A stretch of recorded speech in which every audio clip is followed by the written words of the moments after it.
Welcome to the deep dive. There's this feeling that's been in the air for a while now. It's this kind of pervasive, slightly anxious sense you get when you look back at the last year of movies or TV or the big franchises. Mm-hmm. And it's more than just, a few bad sequels or a dull blockbuster. It's something deeper.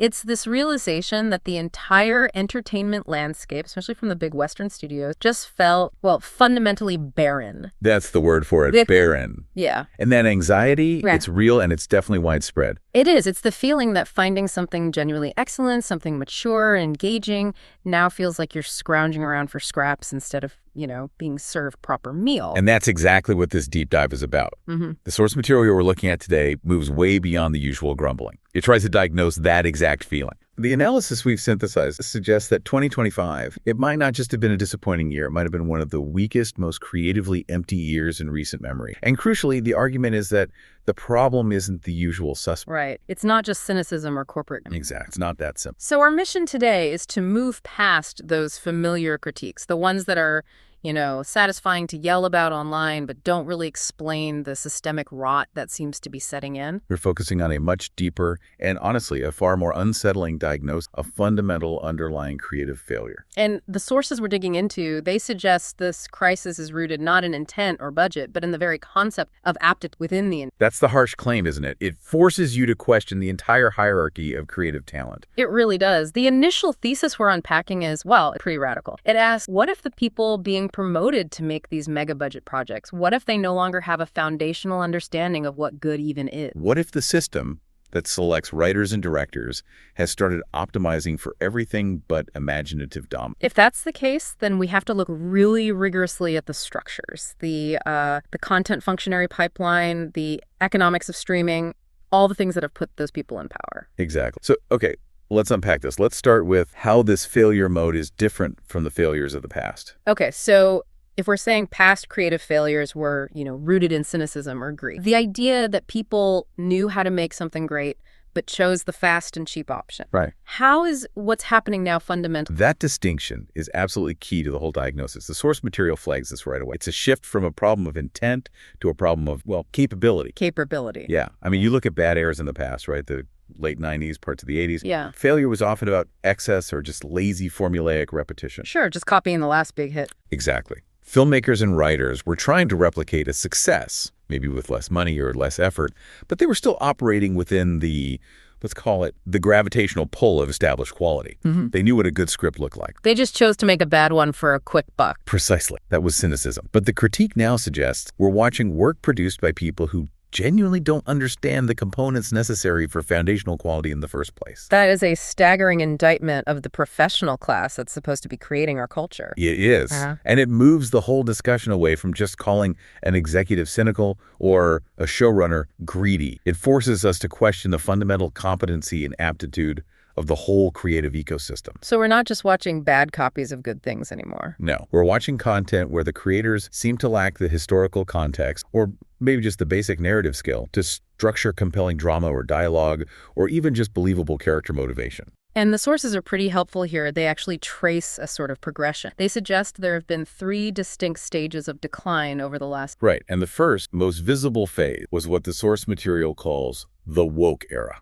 Okay, let's unpack that. That first stage was characterized by what one source calls a strident, prissy, creatively underwhelming bin. This was the period where, identity politics, explicit messaging, empowerment narratives, they all rose in prominence very, very quickly. Reaching levels the source describes as exasperatingly shameless and cringeworthy. Yeah, and the primary focus of a lot of creative work seemed to become ideological signaling, sometimes at the expense of a satisfying narrative structure. And we should be clear, the source uses some very vivid, politically charged examples to make this point. It describes some content as being like the fever dreams of identity junkies. We're just impartially reporting here. Of course.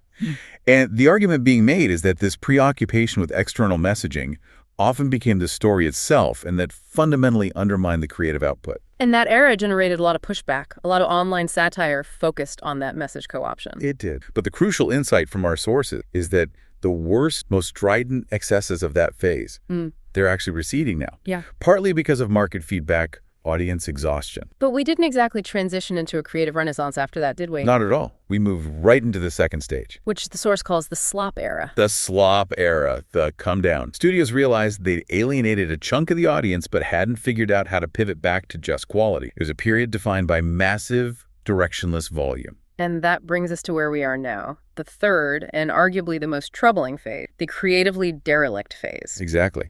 And if the woke era was defined by excessive messaging and the slop era by excessive volume, this creatively derelict phase is defined by one thing: lack. A lack of what? Specifically, creatively derelict sounds profound. It sounds like an empty... It is. It's about this overwhelming feeling that modern content is dramatically lacking its main necessary characteristic. Can you give an example? Sure. If Yeah. it's a sci-fi show, it lacks compelling science or coherent stakes. If it's a horror film, it lacks any genuine dread or tension. If it's a character drama, the characters themselves lack internal logic or emotional depth. The source puts it as there, but not really there. That's a perfect phrase. It exists as an asset on a streaming platform, takes up bandwidth, but it possesses no cultural resonance, Correct. no intrinsic artistic value. It's just there. You know, this feels far more concerning than the failures of the woke era. Back then, you might be irritated or amused by the message co-option. Right.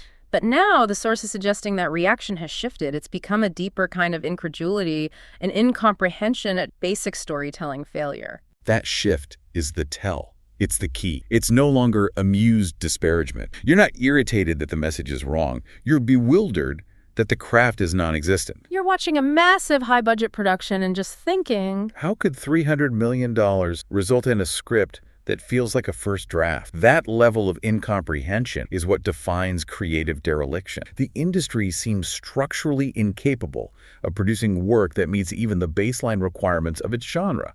which brings us directly to what the analysis calls the rigmarole complaint. I mean, how many times have you heard this? Someone defends the current landscape by saying, oh, there's plenty of good stuff out there. You just have to know where to find it. All the time. Or they immediately pivot to, well, you have to watch what the Eastern studios are doing, or anime, or niche European cinema. But that's the whole point, isn't it? That reliance is the crisis. It's an implicit concession. It's admitting that the massive, high-budget, well-funded Western studio system, the system that's supposed to be the global standard bearer, has failed its audience. You shouldn't have to scrounge around in the obscure corners of the internet for mature, engaging media. No. When The Godfather or Star Wars or Silence of the Lambs came out, the quality was self-evident. It created its own gravity, inescapable. And now what do? We celebrate competent content that, in a previous era, might have been seen as just a minor confection, standard genre fare. It gets treated as a year-end highlight only because the overall field of big-budget prestige content is so dramatically barren. The bar has just been lowered so severely that basic competence is now being confused with And this all leads back to that core concept you mentioned. This crisis has to be understood beyond just bad box office or online hashtags. Right. If a project fails critically, we assume the audience rejected its premise or its execution. But what if? What if the entire hierarchy of quality, the fundamental creative aptitude required to make something good in the first place, has broken down? What if they can't even tell the difference anymore between quality and just filler? That's the unsettling question. It suggests a profound structural disconnect, where the people with the most institutional power and the biggest budgets are actually the least equipped creatively. It's an era where the industry just doesn't seem capable of making those irresistible, culturally beautiful works that connect, no matter how much money they throw at the problem. Okay, let's get into the specifics then. Let's look at how this systemic failure actually shows up. Because the most visible symptom of this creative dereliction has to be the degradation of established the IP. Absolutely. And the source material has some brutal examples of this, of IPs being stretched far, far beyond their initial designs. It uses an incredibly visceral analogy to capture this. I'm going to quote it directly. It says, modern entertainment doesn't just shit the bed, it saturates the bed with a rank-fetid diuretic surge that seeps through the mattress in a sodden mess. It's an intense image, but that's designed to convey total systemic contamination. It's not a one-off mistake. It's a complete saturation of the landscape with substandard, fundamentally misused material. It's a powerful image, for sure. It suggests the IP isn't just being reused, it's being corrupted, it's being dissolved. Why does this happen so much with these established foundational IP? Because the industry makes a fundamental, it treats all intellectual property as if it's infinitely durable, and it's not. What do you mean? The sources emphasize that many of these foundational IPs, think Terminator, Aliens, Predator, they were perfect one-and-done propositions, or at best, quality temporary shelter. Temporary shelter. Meaning they were erected to meet a specific moment in cultural time. They were provisioned. Terminator was this tight, kinetic, sci-fi horror thriller. It was brought to its natural high-concept creative T2. It was never intended to be this durable mainstay to be endlessly strip-mined for decades. So when modern entertainment keeps rigging up new versions of this provisional stuff, they're forcing it into a role it was never permanent content. And that tension between its original design and its new commercial necessity, that's what results in dereliction. You can see it in specific recent failures, can't you? The analysis brings up Jurassic World reboot. It does. And the source doesn't argue it's just a terrible movie in a vacuum. The argument is that it is the lowest, weakest, closest to nothing version it could be.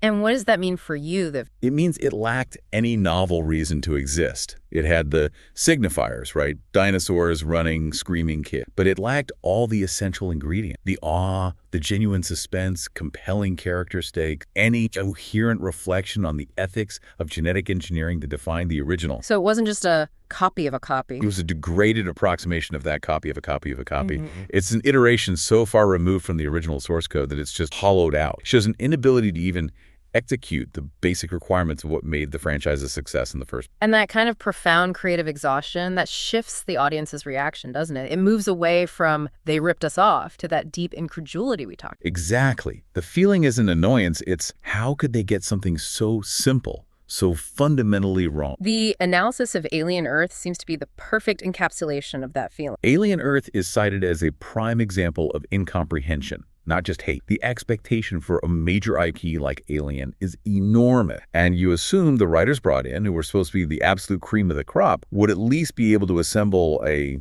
fair to middling, competent show. But the failure to even do that reveals a breakdown in the industry's quality hierarchy. It does. Because if your writing room is stacked with these highly paid, credentialed professionals, why does the result look, as the source describes it, emotionally immature and creatively immature at the level of high school? What does that immaturity look like on screen? It looks like forced on-the-nose dialogue that just summarizes the plot instead of conveying character. It's characters acting illogically just to service a plot point, a failure to establish clear motivation, or relying on these pseudo-profound tropes. I think the source cited the almost laughable attempts to evoke Peter Pan in a story about horrifying. Exactly. This isn't a failure of budget, it is a failure of pure craft. The very idea that savvy, efficient writers rise to the top of prestige projects has been, proven false. If the basic mechanics of writing are failing at the highest level, it suggests the entire system for selecting, vetting, and promoting creative talent. It's not just one bad film. It's a profound indictment of the industry's quality. And this degradation extends even to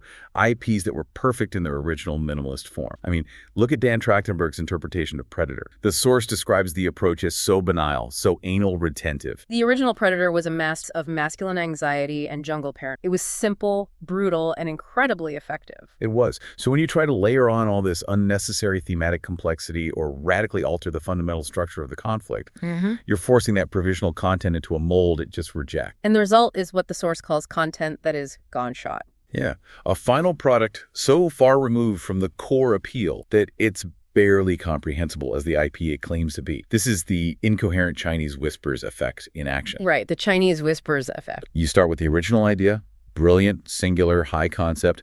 The first sequel is a slight deviation, but by the fifth or sixth installment, revived decades later, the initial intent, the meaning, the context, the emotional core is just gone. The later iterations become completely incoherent, just disconnected signifiers bounce. And this sense of hollowness is amplified in long-form streaming content, isn't it? Like Rings of Power limping into a third. The source suggests it went from being something that got strong reactions. Even satirical reactions. To something so pathetic and hollow it is best avoided. And that right there is the ultimate sign of creative dereliction. It's avoidance born of apathy, not anger. When a massive multi-billion-dollar project loses the ability to even generate passionate dislike, it has ceased to be culture. The source's analogy is perfect here. It becomes just a churn of money and Or so it's margarine instead of butter. It has the color and the packaging of culture, but it lacks the flavor, the substance, the necessary emotional density to actually nourish you. This constant revival of provisional ideas ultimately leaves the audience with nothing but hollow imitation. So we've established this symptom, right? This inability to achieve even baseline creative competence on huge prestige projects.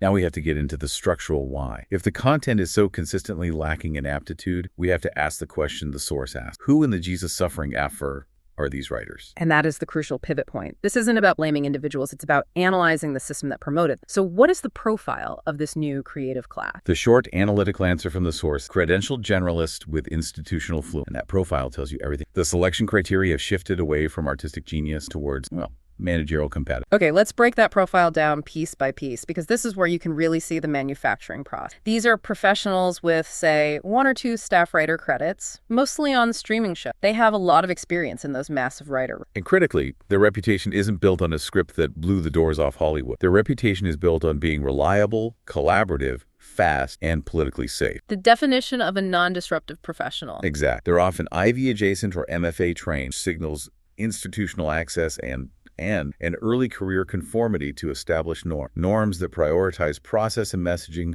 over hard creative risk. And the most salient point of all, they are promoted via showrunner patron, not by their breakout work. It's all internal advancement, not external disruption. That is the massive systemic distinction. The selection is almost entirely for process skill. The ability to sit in a room for 10 hours, integrate conflicting notes from 12 different executives, and deliver a clean draft quickly, not for imaginative dominance. They're selected because they're good employees, not because they're visionary artists. So the job itself has fundamentally shifted. It's gone from author, someone with a singular distinct voice, to content functionary, someone who manages the process, hits deadlines, and serves the consensus established by the IP, the studio, and the showrunner. And a functionary is structurally incapable of producing that culturally impactful, unexpected work we were talking about earlier. The very nature of their selection filters out the disruptive, challenging, or brilliant voice. It favors the competent, compliant. So how did this happen? How did this pipeline of compliant functionaries manage to completely displace the traditional meritocratic pathway for original talent? Was there a single pivot point that sealed the fate of the old system? There was. The source pinpoints a keystone event, the collapse of the spec script economy.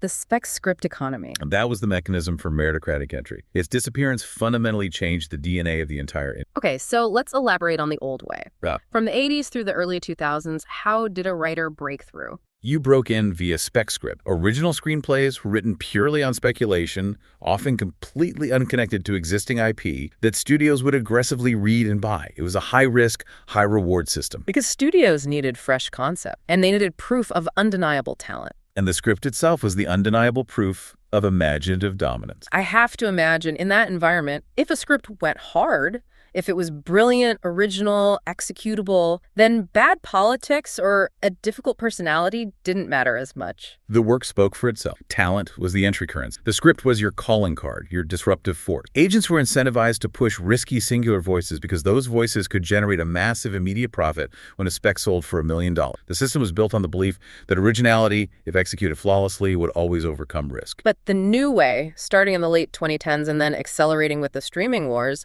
completely eradicated that. It did. Spec sales collapsed by something like 80%. Studios stopped reading blind submission. And agents, who are now focused on generating steady income from volume rather than massive hits from originality, they stopped pushing those risky singular voices. The financial pivot is simple, I guess. Why spend millions on a speculative original script that might fail when you can spend that money hiring a room full of reliable generalists to service a guaranteed IP that already has brand recognition? And there it is. IP rooms replaced original development, which means you no longer enter the industry by being brilliant. You enter by being acceptable and work. That is the tragic summary of this new compliance ecosystem. The modern writers' rooms, they aren't meritocracies designed to challenge or elevate material. They're compliance ecosystems optimized for risk reduction and ideological safety. What are the unspoken selection criteria for surviving in that? The ability to write efficiently to consent. That means you can take contradictory notes from a dozen stakeholders without complaining. Ideological alignment with studio norms to make sure the final product avoids any controversy. And most damagingly, a willingness to rewrite endlessly without any personal ownership over the material. You are disposable but highly credentialed labor. And the paradox remains. You have rooms filled with these highly paid professional writers who collectively struggle to write a prestige IP project like Alien Earth at a level above high school maturity. How can these credentialed professionals fail so badly at baseline comp? Because their committee survived. They are experts in process management, not narrative invention. They've navigated the complex political and corporate hurdles necessary for promotion. But those hurdles don't test or demand imaginative dominance. They test compliance. The system prioritizes safety over vision, which leads to an output that is professional in its form, but creatively derelict in its execution. And this whole failure mode was just turbocharged by the streaming services. We know they brought massive budgets and this idea of an infinite runway, but how did streaming specifically degrade the quality and the aptitude of the content? Streaming destroyed narrative pressure. It did that by eliminating the key feedback loops that traditionally forced quality control. Okay. In the old network and theatrical models, you had multiple guns to your head. You had box office scrutiny, you had weekly ratings accountability, and the very real cultural embarrassment of a high-profile flop. Right. If a TV show was bad, it was yanked off the air. If a movie bombed, everyone knew it. And critics were merciless. The creative team knew they had to deliver something culturally relevant or financially successful, or they'd face immediate consequences. The lack of cultural embarrassment was a huge component. But streaming services don't rely on weekly ratings. No, they rely on volume and subscriber retention. So if a project like Section 31 or Electric State is creatively unconscious, meaning it's poor quality, but it doesn't actively offend enough people to cause a subscriber churn, it can just exist indefinitely. So a creatively derelict project doesn't have to achieve quality. It just has to fill a slot in the library and be there but not really there. Precisely. That concept is the perfect encapsulation of the streaming failure mode. These projects exist to satisfy an algorithmic need for volume, not a cultural need for compelling narrative. They consume hundreds of millions of dollars without ever having to achieve the emotional density, the thematic weight, or the undeniable quality that traditional studio projects subject to immediate transparent scrutiny once required. Removing that pressure just normalized and sustained mediocrity on a massive, unsustainable scale. So we've established that the pipeline is producing these compliant content functionaries, and the distribution mechanism of streaming has removed accountability. The consequence of all this is much deeper than just financial waste, isn't it? It's a cultural. Is.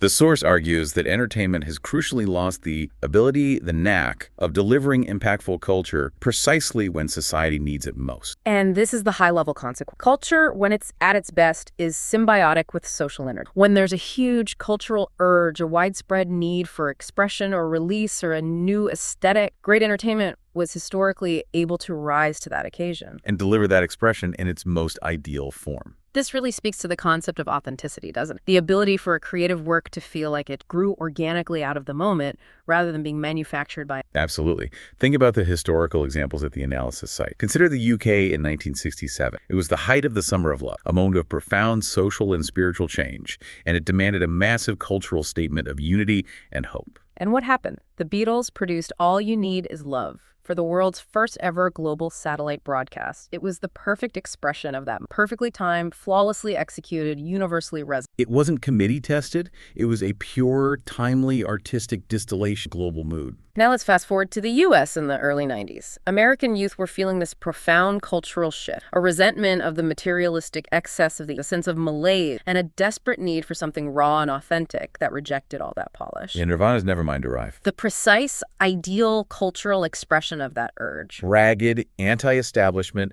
it captured the generational angst flawlessly. And again, it wasn't based on existing IP, it wasn't focus grouped, it was original, disruptive genius meeting a cultural need. And that is the knack that the current industry has lost. I mean, we have massive cultural needs, societal fragmentation, climate anxiety, economic stress, political upheaval. But the creative output is still that Rosette's margarine. Huh? We have the needs, but the output is committee-driven, formulaic IP extension delivered by functionary. Yeah. The culture no longer feels capable of delivering in an ideally impactful way, which just reinforces the very feeling of crisis the audience has already experienced. But isn't there a bit of a chicken and egg dynamic here? The sources also acknowledge a whole constellation of factors on the viewer side that might be contributing to connect. We have to acknowledge that, yes, the changing audience landscape. Right. The source material lists things like low attention spans, the pervasive use of second-screen content, the fading of reading culture, and the rise of social media vulgarity and Philistine. All factors that make sustained, complex narrative ingestion hard. Right. If the audience is actively seeking distraction, they may not demand or reward high-quality, dense narrative. And that feeds directly back into the IP degradation, especially with the generational disconnect. A younger generation is now so far removed from the 80s and 90s that they are completely uncoupled from the original meaning or intent of the IPs being revived. This is such a crucial point. It ties right back to the provisional nature of those IPs. If you grew up in the 80s, Terminator was shocking, kinetic, it felt incredibly modern. It was provisional art drafted for a moment. But if a viewer today encounters Jurassic World Rebirth first and has never connected with the foundational Jurassic Park or Terminator films in their original content, They lack the historical lens to understand why the IP mattered in the so they aren't just watching a degraded copy, they also lack the context to recognize what has been degraded. The reboot becomes their foundational text, and it's hollow. Exact. And the lack of that historical emotional context makes it easier for the committee-driven functionary to hollow out the IP. If the audience doesn't grasp the concept of the provisional success of the original, they'll just accept the current iteration as the enduring orthodox, no matter how incoherent the Chinese whispers effect make. And when you layer that changing audience landscape on top of the corporate drivers we discussed, that persistent risk aversion to new original material, you create the perfect storm. The corporate side is just optimizing for predictability. Why fund a challenging original voice that might capture a cultural moment but might also fail spectacularly? Not when you can